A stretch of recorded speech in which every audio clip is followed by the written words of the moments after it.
आऊज़ुबिल्लाहिमिनश्शैतानिर्रजीम बिस्मिल्लाहिर्रहमानिर्रहीम। शुरू करता हूँ अल्लाह के नाम से जो बहुत ही मेहरबान हमेशा रहम फरमाने वाला है। अस्सलामु अलैकुम। साल 2002 में शहर मक्का, जिस शहर को मुसलमानों का दिल भी कहा जाता है, मक्का रॉयल क्लॉक टावर की बुनियाद रखी जाती है, जिसके ऊपर आज दुनिया की सबसे बड़ी घड़ी मौजूद है। इसी घड़ी के ऊपर 24 कैरेट गोल्ड प्लेटेड एक क्रीसेंट भी लगाया गया है। ये क्रीसेंट पहले इस बिल्डिंग के डिजाइन में शामिल नहीं था। अचानक से इसकी कंस्ट्रक्शन के दौरान ही सऊदी के बादशाह ने इसका हुक्म दिया, जो कि इंजीनियर्स के लिए एक बहुत बड़ा चैलेंज साबित हुआ। इतनी ज्यादा ऊंचाई पर इतना बड़ा क्रीसेंट इंस्टॉल करना पूरी दुनिया में सिर्फ एक ही कंपनी का काम था, जो कि एक जर्मन कंपनी थी। जैसा कि आप लोग जानते होंगे कि मक्का में गैर मुस्लिम का दाखिला मना है, इसी वजह से ये बहुत बड़ा चैलेंज साबित हुआ। बिल आखिर ये जर्मन कंपनी इस कॉन्ट्रैक्ट पर साइन कर देती है और इसके साथ साथ यही कंपनी सऊदी हुकूमत की एक बड़ी शर्त भी मानती है, जिसको पूरा करने के बाद इस कंपनी के कुछ इंजीनियर्स मक्का में दाखिल हो सके। मक्का रॉयल क्लॉक टावर के ऊपर मौजूद दुनिया की सबसे बड़ी घड़ी और इसके साथ दुनिया का सबसे भारी क्रीसेंट आखिर 600 मीटर की ऊंचाई पर कैसे लगाया गया, देखते हैं इस सब को आज की इस इंटरेस्टिंग वीडियो में। Welcome to our new video.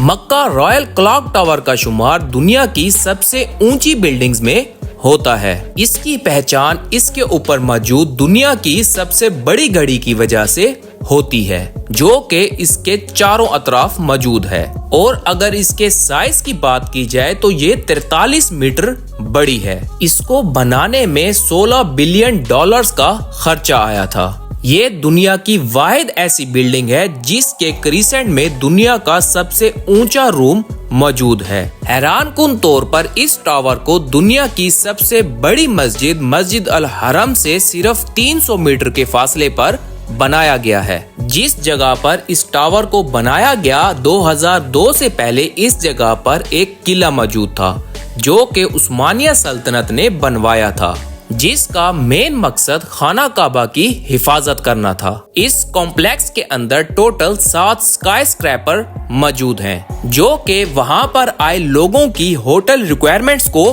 पूरा करते थे। लेकिन फिर बाद में सोचा गया कि इन 7 टावर्स में से एक टावर ऐसा होना चाहिए जो इन सब में से अलग लगे। तब जाके एक आइडिया आया कि एक टावर इतना ऊंचा करना चाहिए कि ये मस्जिद के मीनार के तौर पर भी इस्तेमाल हो सके। और इसी आइडिया के साथ ही सबसे पहला और बड़ा मसला खड़ा हो गया, क्योंकि इस टावर की हाइट 450 मीटर रखी गई थी। और जब इस टावर को 600 मीटर तक करने का आइडिया आया, तब तक ये टावर 400 मीटर तक मुकम्मल हो चुका था। यानी कि इसकी फाउंडेशन इस तरह डिजाइन की गई थी कि ये 450 मीटर तक की बिल्डिंग का लोड आसानी से उठा सके।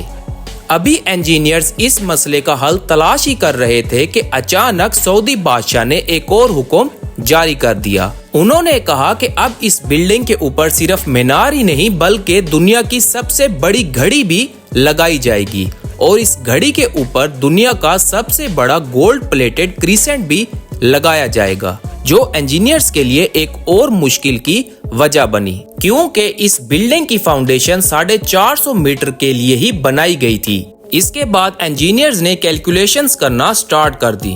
वो इस नतीजे पर निकले कि ऊपर वाली बिल्डिंग के 150 मीटर 36,000 टन से ज्यादा वजन नहीं उठा सकते। इसी वजह से ऊपर वाला 150 मीटर का हिस्सा इन इंजीनियर्स ने लाइट वेट स्टील के साथ बनाया, और इसको इस तरह डिजाइन किया गया कि ऊपर वाली बिल्डिंग का लोड नीचे वाली बिल्डिंग के ऊपर हर तरफ से बराबर डिवाइडेड था। ऊपर वाली बिल्डिंग में जो फ्लोर्स बनाए गए उनको इस तरह डिजाइन किया गया था कि उनके अंदर स्टील कम से कम लगाया जाए। स्ट्रक्चर कंप्लीट होने के बाद अब दुनिया की सबसे बड़ी घड़ी इसके ऊपर लगाई जानी थी।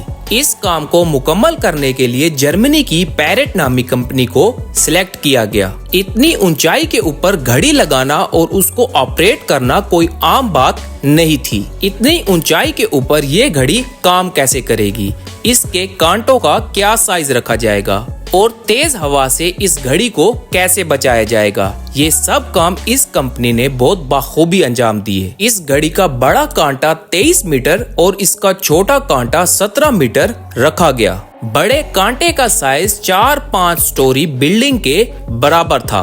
क्योंकि ये कांटे बहुत बड़े और वजनी हो रहे थे, इसी वजह से ये फैसला किया गया कि इन कांटों को कार्बन फाइबर के साथ बनाया जाएगा।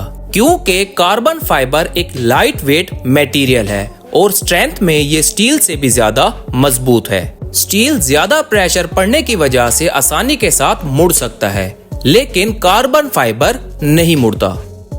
इसके अलावा स्टील को जंग लगने का भी खतरा होता है, जबकि कार्बन फाइबर को जंग नहीं लगता। ये कांटे इतने बड़े थे कि एक एक कांटे को एक बड़े ट्रेलर के ऊपर लाद कर मक्का क्लॉक टावर तक पहुंचाया गया और इसके अंदर आसानी के साथ इंसान चल फिर सकते थे। क्लॉक टावर की इन चारों घड़ियों को चलाने के लिए अलग अलग मोटर्स का इस्तेमाल किया गया, जिनको क्लॉक ड्राइव का नाम दिया गया। इस घड़ी के कलर के लिए भी काफी ज्यादा रिसर्च की गई थी। पहले ये फाइनल हुआ कि इस घड़ी के कांटे काले रंग के होंगे और इसका बैकग्राउंड सफेद रंग का होगा, लेकिन इसके बाद एक्सपर्ट्स ने ये देखा कि ये घड़ी दिन के वक्त तो सही टाइम दिखाएगी, लेकिन रात के वक्त इस पर टाइम देखना काफी मुश्किल होगा। बिल आखिर बहुत ज्यादा सोचने के बाद ये फैसला हुआ कि इसके बैकग्राउंड को ग्रीन एलईडीज के साथ बनाया जाएगा, जो कि दिन के साथ साथ रात के वक्त भी कई किलोमीटर दूर से देखी जा सकेगी। इस क्लॉक टावर के ऊपर 20 लाख से भी ज्यादा एलईडीज लाइट लगाई गई हैं। सिर्फ इन लाइट्स को बनाने के अंदर 1 साल से भी ज्यादा का वक्त लग गया था। अब बारी थी मक्का क्लॉक टावर के सबसे ज्यादा मुश्किल काम की, यानी कि क्रीसेंट की। ये क्रीसेंट 75 फीट ऊंचा था। लाइट वेट रखने के लिए इसको कार्बन फाइबर और फाइबर गिलास के साथ बनाया गया। इतना ज्यादा लाइट वेट रखने के बावजूद भी इसका वजन 35 टन निकला। इस क्रीसेंट को बनाने के लिए जर्मन कंपनी रीवा का इंतखाब किया गया और ये काम ऐसा था जिसके लिए जर्मन लोगों का और उनके इंजीनियर्स का मक्का में दाखिल होना लाजमी था। क्योंकि मक्का के अंदर सिर्फ मुसलमान ही दाखिल हो सकता था, इसी वजह से इस कंपनी के कुछ इंजीनियर्स ने अपना मजहब तब्दील करके मुस्लिम किया और बाकी जिन्होंने अपना मजहब तब्दील नहीं किया वो दुबई में बैठकर इसके ऊपर काम करते रहे। क्योंकि ये क्रीसेंट साइज में काफी बड़ा था, इसी वजह से इसको टुकड़ों के अंदर डिवाइड किया गया ताकि वहां पर लगी लिफ्ट की मदद से इन टुकड़ों को ऊपर तक पहुंचाया जा सके। इस क्रीसेंट के ऊपर प्रॉपर गोल्ड की कोटिंग की गई। ये पूरा का पूरा क्रीसेंट दुबई के अंदर बनाया गया था। दुबई के अंदर ही क्लॉक का पहले एक डेमो वर्जन बनाया गया ताकि दुबई में ही देख लिया जाए कि इसके अंदर किसी किस्म की कोई खामी ना हो।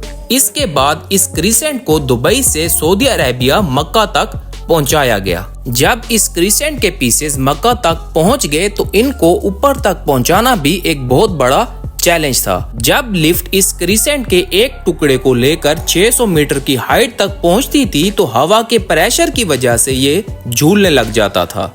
फिर बिल आखिर बहुत मेहनत के बाद इस क्रीसेंट के चारों टुकड़ों को मक्का क्लॉक टावर के ऊपर जोड़ दिया गया। इस क्रीसेंट के अंदर टोटल 3 फ्लोर्स हैं, एक मस्जिद, एक ऑफिस और तीसरा एक मीटिंग रूम। और इसी मस्जिद को दुनिया की सबसे ऊंची मस्जिद भी कहा जाता है और ये दुनिया का सबसे ऊंचा ऑक्युपाइड फ्लोर भी है। शायद आप लोग भी ये सोच रहे हो कि बुर्ज खलीफा तो इससे काफी बड़ा है। जी हाँ, बुर्ज खलीफा इससे बड़ा तो जरूर है, लेकिन उसका सबसे ऊपर वाला ऑक्युपाइड फ्लोर 585 मीटर्स तक है। इस टावर की कंस्ट्रक्शन 2011 में जाकर मुकम्मल हुई। 20,000 से ज्यादा वर्कर इस पर एक साथ काम करते थे। इस क्लॉक टावर का टाइम दुनिया में सबसे ज्यादा एक्यूरेट माना जाता है। इस बिल्डिंग के आर्किटेक्ट जिन्होंने इसको डिजाइन किया था वो कभी भी इस बिल्डिंग को करीब से ना देख सके क्योंकि वो एक गैर मुस्लिम थे। जब ये टावर मुकम्मल हुआ तो इसके आर्किटेक्ट इसको मक्का की बाउंड्री के बाहर से ही देखकर वापस चले गए उम्मीद करता हूँ आप लोगों को वीडियो पसंद आई होगी। अगर वीडियो पसंद आई हो तो चैनल को सब्सक्राइब कर दें। डाटा कलेक्शन में कमी पेशी हो सकती है, अल्लाह पाक कमी पेशी माफ करे। अब मैं इजाजत चाहूंगा, मिलते हैं इसी तरह की किसी और इन्फॉर्मेटिव वीडियो में। अल्लाह हाफिज।